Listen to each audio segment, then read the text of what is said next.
Hello po, magandang araw sa mga nakikinig doon. Itong video na ito ay tungkol sa mga sintomas ng sakit sa baga o sa Ingles, pulmonary disease. Ang tunog nito ay medikal, malalayo. Ngunit para sa milyon-milyong mga tao, ito ay isang pang-araw-araw na kalokohan. Ito ay isang pangkat ng mga sakit na nagpapahirap sa paghinga at madalas na masakit.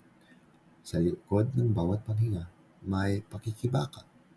Sa una, ang mga sintomas ay maaaring hindi nakakapinsala.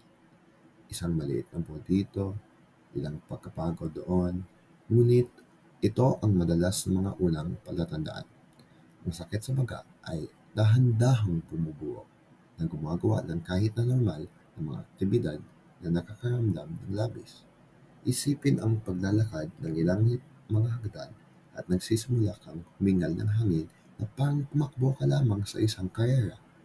Para sa mga taong may mga kondisyon ng baga tulad ng COPD o chronic obstructive pulmonary disease, normal lang 'to.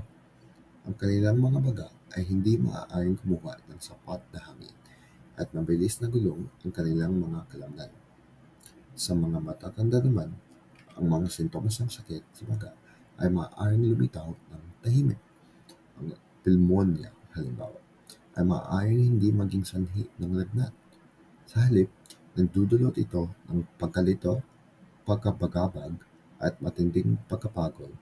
Mas mahirap itong masuri ng maaga. Isa pang tanda ay cyanosis, kapag ang mga labi o daliri ay kulay asul. Ito ay isang malinaw na signal na ang katawan ay hindi nakukuha ng sapat na oxygen.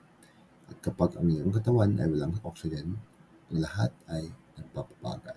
Ang pag-iisip, paglalakad, kahit na nga ang pagsasalita eh. Ngunit may pag-asa pa guys.